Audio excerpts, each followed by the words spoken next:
আজকে ক্লাসের টপিক হচ্ছে কিভাবে আমরা ফেসবুক থেকে খুব সহজে আমরা ক্লায়েন্ট জেনারেট করব। ওকে, কিভাবে আমরা ফেসবুকে থেকে আমরা বায়ার গুলো পাবো, তাদের সাথে কিভাবে কন্ট্যাক্ট করব এবং তাদের প্রবলেম গুলো কিভাবে ধরবো এবং তাদেরকে কিভাবে মেসেজ করবো, সবকিছু আমরা এক ক্লাসে কমপ্লিট করবো ইনশাল্লাহ।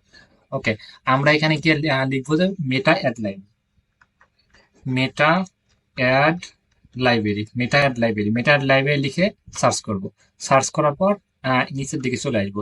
এই যে মেটা অ্যাড লাইব্রেরি টুলস, হ্যাঁ এটাতে ক্লিক দেবো। ওকে, আর আপনি যদি এটা ফোন থেকে করতে চান তাহলে আপনি এখানে মেটা অ্যাড লাইব্রেরি লিখে সার্চ করবেন, এই পাশে থ্রি ডটে ক্লিক দিবেন, ডেস্কটপ মোড বা ডেস্কটপ সাইড করে নেবেন। তাহলে আপনি কি করতে পারেন, ল্যাপটপের মধ্যে জুম করতে পারবেন, জুম আউট করতে পারবেন। Okay fine. তারপরে এখানে আসার পরে ওকে, তারপরে যে মেটা অ্যাড লাইব্রেরি এখানে আমরা ক্লিক দিব। ক্লিক দেওয়ার পর এখানে আমরা যে দেশকে আমরা টার্গেট করব, আমাদের ক্লায়েন্ট এবং খোঁজার জন্য আমাদের তিনটা দেশ আমরা সিলেক্ট করে থাকি। সেটা হচ্ছে ইউনাইটেড স্টেট, ইউনাইটেড কিংডম এবং কানাডা। এটা আপনি ফাইবার বা আপওয়ার্ক বিভিন্ন মার্কেট প্লেসেও দেখবেন যে এই তিনটা দেশেরই 90% ক্লায়েন্ট পাবেন, বাদ বাকি আপনি অন্যান্য ক্লায়েন্ট পাবেন 10% মতো। সেক্ষেত্রে আমাদের টার্গেট হবে তিনটা দেশ। আপনি এই যে এখানে বাংলাদেশ আছে, এখানে ক্লিক দিবেন। ক্লিক দিয়ে এখানে আপনি ইউএসএ লিখবেন। তাহলে দেখবেন যে ইউনাইটেড স্টেট, ইউনাইটেড কিংডম। আমি ইউনাইটেড স্টেট দিয়ে টার্গেট করলাম। আপনি এটা দিয়ে টার্গেট করতে পারেন, সমস্যা নেই, ভালো একটা রেজাল্ট পাবেন। তারপরে হচ্ছে এখানে কি অল অ্যাড, এখানে আমরা ক্লিক দেবো, ক্লিক দিয়ে অল অ্যাড দিয়ে দেবো। এইখানে হচ্ছে আপনি কোন ক্যাটাগরি বিষয়ে আপনি ক্লায়েন্ট টার্গেট করবেন সেটা। আপনি যদি ফ্যাশন লিখেন ফ্যাশন, তাহলে ফুড লিখলে ফুড। আপনি যদি বিজনেস লিখেন বিজনেস রিলেটেড, ইউটিউবের যদি আপনি ইউটিউব ভিডিও এসেও কাজ জানেন তাহলে ইউটিউব লিখবেন। তারপরে অনেকগুলো অ্যাড আসবে, ওখান থেকে আপনি টার্গেট করে তাদেরকে মেসেজ করতে পারেন। ওকে, আমি লিখতেছি ফুড। ওকে, এখানে দেখতে পাচ্ছি ফুড। তাহলে আমরা ইউনাইটেড স্টেটের ভিতরে অল অ্যাড, মানে ইউনাইটেড স্টেটের ভিতরে সব অ্যাড গুলো আমাদের এখানে শো করবে। প্রায় এখানে 50,000 মতো অ্যাড চলতেছে। এবং এরা কি করতেছে, এরা স্পন্সর। স্পন্সর লেখা মানে তারা কি করতেছে, বিজ্ঞপ্তি দিচ্ছে, মানে ফেসবুকে অ্যাড ক্যাম্পিং করেছে এবং অ্যাড এর রেজাল্ট গুলো সব এখান থেকে আপনারা দেখতে পারবেন। ওকে, এই যে এখানে আমরা দেখেন যে তার প্রোফাইলের উপর ভিজিট করে দেখেন যে তার কিন্তু আমাদের ক্লায়েন্ট। কিভাবে বুঝলাম, কারণ হচ্ছে ওনাকে আমরা টার্গেট করতে পারি। এই যে এখানে দেখেন যে ওনার পোস্টে লাইক হচ্ছে 162টা এবং ওনার পেজটা দেখেন, ওনার পোস্টে লাইক হচ্ছে 1,107টা। ওনার পোস্টে লাইক হচ্ছে 24,000। তাহলে আমাদের টার্গেট হচ্ছে উনি। আমি আরো নিচে আসবো। এই যে আমাদের দেখবো যেগুলো তো লাইক কমেন্ট সে যেগুলো কম সেগুলো আমরা টার্গেট করবো। ওকে, এভাবে আমরা টার্গেট করবো। আমাদের ফার্স্ট একটা পেয়েছি যেটাতে লাইক কমেন্ট ফলোয়ার্স অনেক কম এবং তাদেরকে টার্গেট করবো। মাঝখানে আপনি ক্লিক দিবেন, তাহলে মাউসের যে স্ক্রল বারের মাঝখানে ক্লিক দিয়ে নতুন একটা ট্যাব ওপেন হয়ে যাবে। তাহলে আপনি এই ইন্টারফেসটা এমন থাকবে, নতুন একটা ট্যাবে আপনি চলে আসবেন। এই যে এখানে দেখেন যে তার পোস্টে হচ্ছে লাইক এবং লাইক কম আছে এবং ফলোয়ার্স কম আছে।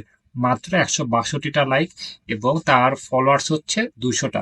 ওকে, এবং তার আমরা এখানে নাম, ফোন নাম্বার পাইতেছি, এখানে আমাদের তার ওয়েবসাইট পাইতেছি, সবকিছু ইনফরমেশন পাইতেছি। আমরা ওয়েবসাইটে গিয়ে আমরা তার আরো ডিটেলস পেয়ে যাবো। মনে করেন যে ওয়েবসাইটের উপর ক্লিক দিলাম, তার ওয়েবসাইটে চলে আসলাম। ওয়েবসাইটে এসে আমরা কিন্তু তার ফেসবুক আইডি পাইতেছি, ফেসবুকে প্রবেশ করো, ফেসবুক আইডি পাইতেছি, যে তার ইউটিউব চ্যানেল পাইতেছি, তার আমরা অল সোশিয়াল মিডিয়া গুলো এখানে পেয়ে যাইতেছি। ওকে, তার ইউটিউবে তার সাথে আমরা যোগাযোগ করতে পারি, তার প্রবলেম গুলো বলতে পারি। এই যে তার ফেসবুকে তার সাথে যোগাযোগ করতে পারি। এটা তো হ্যাঁ, ওই ফেসবুক আর এই ফেসবুক একই বিষয়। এটা ওয়েবসাইট অ্যাড করা ছিল হয়তো। হুম, তার ওয়েবসাইটে গিয়ে তার আমরা ফেসবুক, ইউটিউব, ইমেল অ্যাড্রেস পাবো এবং ফেসবুক অ্যাবাউট এখান থেকে সবকিছু পাবো। আমরা এখান থেকে আমরা ওনার সাথে আমরা যোগাযোগ করতে পারি। এটা হচ্ছে তার ইমেইলে তার সাথে যোগাযোগ করতে পারি। Okay fine. তার আমরা কি কি ভুল ধরবো, তাকে আমরা কি কি বলে মেসেজ দেবো এটার জন্য, জানার জন্য। এবং ওর সম্পর্কে আমরা একটু রিসার্চ করিনি। মনে করেন যে এটা উনি অ্যাড চালাতেছে, তাহলে উনি কয়টা অ্যাড চালাচ্ছে সেটা আমরা এখন দেখবো। উনি কয়টা অ্যাড চালাচ্ছে, আমরা তাহলে তার ফেসবুক আইডির নামটা কপি করলাম, কপি করে নামটা জাস্ট আমরা এখানে পেস্ট করব। ওকে, নামটা পেস্ট করার পর এই যে ওনার দেখেন ওনার পেজের নামটা চলে আসছে, ওনার পেজের উপর ক্লিক দেবো।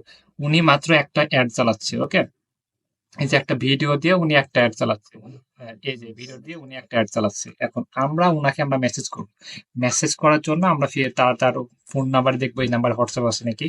আর যদি আমরা ফেসবুকে মেসেজ করব বা ইমেইলে মেসেজ করব, এইগুলোর মাধ্যমে ওনাকে আমরা মেসেজ করবো। ওকে, মেসেজ করে আমরা তাকে ফার্স্টে বলবো তার ফেসবুক অ্যাকাউন্টটা আমরা দেখেছি এবং সেটাতে ফলো লাইক অনেক কম, এবং বিজনেসের জন্য ফলো লাইক বাড়াতে হবে। সেক্ষেত্রে মানে কাস্টমার গুলো আপনার পেজটা দেখে আপনার প্রতি ইমপ্রেস হবে, এমন করে সুন্দর করে আমরা তাকে একটা মেসেজ করব।